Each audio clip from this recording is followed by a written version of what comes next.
আমি হলফ করে বলতে পারি ট্রাম্পের এই ঘোষণা ইরান এবং মার্কিন যুক্তরাষ্ট্র বা ইসরায়েলের যে ত্রিমুখী লড়াই বা সংঘর্ষ ছিল সেটাকে কয়েকশো গুণ বাড়াই দেবে। অর্থাৎ এতদিন যাবৎ আমরা যা দেখেছি মার্কিন যুক্তরাষ্ট্রের সাথে ইরানের যুদ্ধে, আর এখন যা দেখতে যাচ্ছি এটা ভিন্ন কিছু বার্তা নিয়ে আসতেছে। অর্থাৎ অভিভাবক হিসাবে ডোনাল্ড ট্রাম্প যেই বক্তব্য দিয়েছে আমেরিকার ইস্যুতে বা ইরানের ইস্যুতে, এটা ইরান জীবনও মানবে না।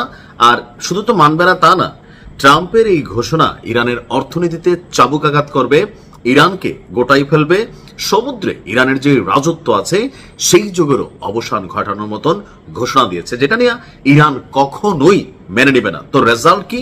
একটা বড় ধরনের যুদ্ধের দিকে ধাবিত হচ্ছে আবারও মার্কিন যুক্তরাষ্ট্র এবং ইরান।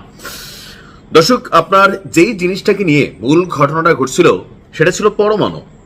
তো পরমাণু ইস্যুতে ইরান মার্কিন যুক্তরাষ্ট্রকে কাত করার জন্য বা কাবু করার জন্য যেই সিস্টেমটা বেছে নিয়েছিল সেটা ছিল কি? হরমুজ প্রণালী। অর্থাৎ সারা পৃথিবীর যে ক্রুড অয়েলটা আছে, অর্থাৎ একদম খনি থেকে যে তেলটা উত্তোলন হয়, ব্যবহার তো আর এটা সরাসরি করা যায় না, এটা ক্রুড অয়েল বলা হয়, সেই অয়েলটাকে পরিশোধনের জন্য পৃথিবীর বিভিন্ন দেশ নিয়ে তারার মতন বেচে, আমরাও আনি ভারত থেকে বা অন্যান্য দেশ থেকে। তো এই যে ক্রুড অয়েলের যে চালানটা সারা পৃথিবীতে সমুদ্র পথে যায়, এর 60% আপনার এই হরমুজ প্রণালী দিয়ে যায়, যেটা ইরানের দখলে। সেই হরমুজ প্রণালীতে ইরান যখন আপনার নজরদারি বসাইলো বা তারা তাদের অবস্থান প্রকাশ করলো, তখনই পশ্চিমাদের সাথে বা অন্যান্যদের সাথে আপনার ট্রাম্পের একটা সম্পর্কের ঘাটতি ফাইনালি একটা কৌশল অবলম্বন করেছিল। আমার মনে হয় এখন একটা প্ল্যান বি তাদের ফাইনাল হয়ে গেছে, সো খেলা হতে যাচ্ছে। ট্রাম্প বলছেন যুক্তরাষ্ট্র হরমুজ প্রণালীর অভিভাবক হবে, অর্থাৎ তারাই এটার মালিক হয়ে যাবে। শুধুমাত্র তাই না, এই দায়িত্ব পালনের বিনিময়ে অন্যান্য দেশের কাছ থেকে টোল আদায় করা হবে।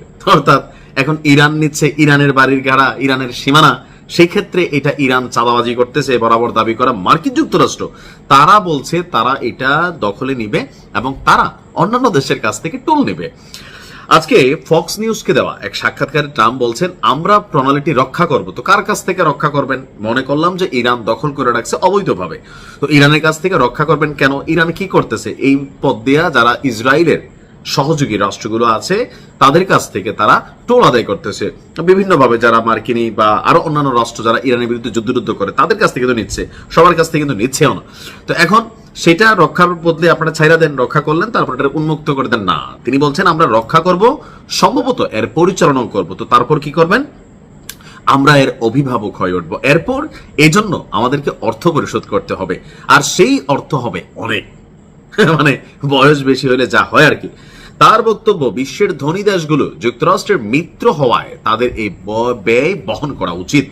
যুক্তরাষ্ট্র বিনামূল্যে এমন দায়িত্ব পালন করবে না বলেও তিনি জানিয়ে দিয়েছেন। অর্থাৎ তোমরা যারা আমার পয়সালা বন্ধুরা আছো টাকা খরচ করো, খালি আমি খাওয়াইলাম, বিল দিলাম, আর তোমরা বিল টিল দিবে না, নিজেরা পরিবার নিয়ে খাইবা। অনেকে আছে না বন্ধু বান্ধবদের মধ্যে যে বড়লোক বন্ধু পেলে তারা লুটার চেষ্টা করে, বিশেষ করে আমরা প্রবাসীরা যখন দেশে আসি, দেশে থাকা বন্ধুদের মধ্যে একটা বড় অংশ লুটার চেষ্টা করে, নিজেরা ভালোই খরচ করে, কিন্তু প্রবাসী বন্ধুটারা পাইলে ভালোই কিন্তু কোপায়, মানে খায়। এটাও একটা মজার বিষয়। যাই হোক, মানে আমেরিকা বলছে একই কথা যে বাবা আমার সাথে যারা তোমরা ভালো বন্ধু আছো, তোমরা কি করবা? তোমরা আমার টাকা পয়সা দিবা, তোমরা খরচ করবা, দেন আমি এটার অভিভাবক হব।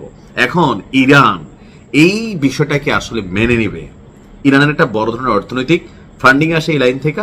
পাশাপাশি এই যে ধরেন আমেরিকার মতো একটা রাষ্ট্র, মার্কিন যুক্তরাষ্ট্র, তারা ইরানের সাথে চুক্তিতে গেছে শুধুমাত্র এই হরমুজ প্রণালীর একটা বড় খেল ছিল। তো ইরানকে আসলে ছেড়ে দিবে না। ইরান বলছে এটা কখনই হবে না, যে কোনো মূল্যে হরমুজ প্রণালীর নিয়ন্ত্রণ ইরান তাদের নিজেদের কাছে রাখবে, আর এজন্য যা করা দরকার তা করতে প্রস্তুত। এর অর্থ কি? কেউই ছাড় দিবে না, লড়াই করবে, অর্থাৎ একটা মহাযুদ্ধ শুরু হতে যাচ্ছে। আল্লাহ পৃথিবীকে হেফাজত করুক। আসসালামু আলাইকুম।